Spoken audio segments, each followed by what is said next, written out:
Salut tout le monde, j'espère que vous allez bien, moi ça va super. Donc aujourd'hui on se retrouve pour une nouvelle vidéo où je vous embarque avec moi pour une séance de jeu avec Magic.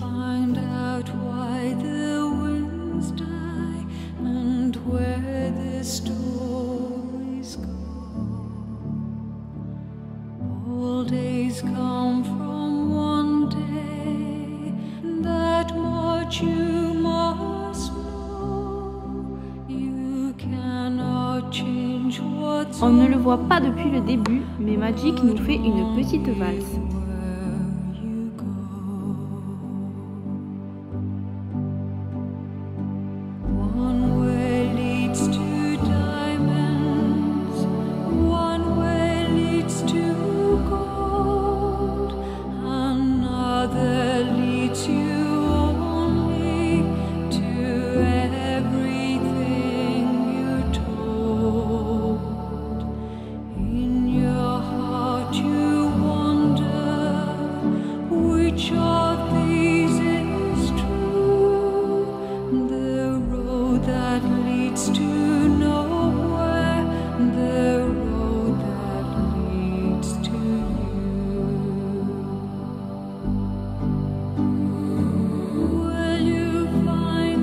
Là c'est un tout nouveau exercice, j'essaye de le faire marcher tout autour de moi.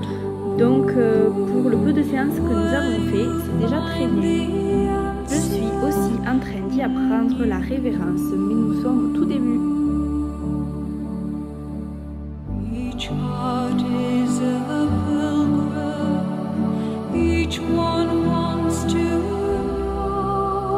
Il faut savoir que je mêle souvent jeu à travail. Donc c'est-à-dire que je fais toujours le travail sous une forme de jeu.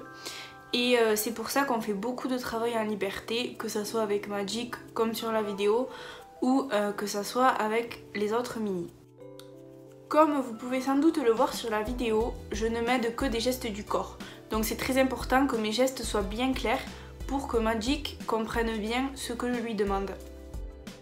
Donc là on a pu voir sur la vidéo que Magic avait très bien compris ce que j'attendais de lui. Donc le rappel.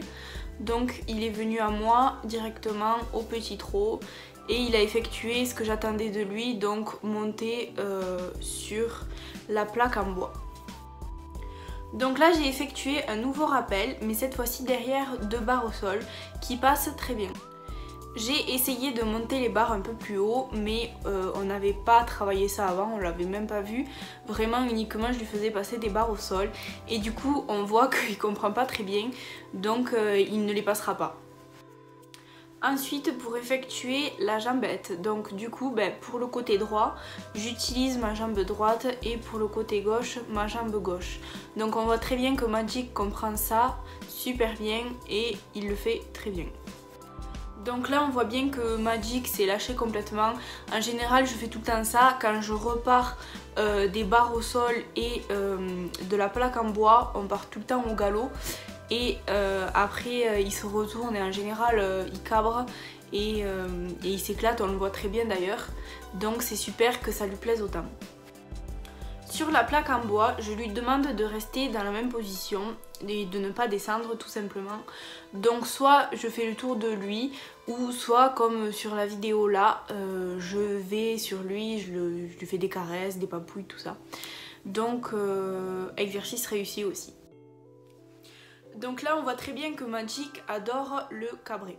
Donc je lui ai pas vraiment appris, c'est venu par le jeu. J'ai juste instauré le geste de lever les mains et du coup après il l'a assimilé. Et maintenant c'est vraiment rentré quoi, il sait que quand je lève les mains d'une certaine façon, il va devoir cabrer. Ensuite j'aimerais vous dire que, sauf Carlin qui le savait avant, mais ça va maintenant il ne le fait plus.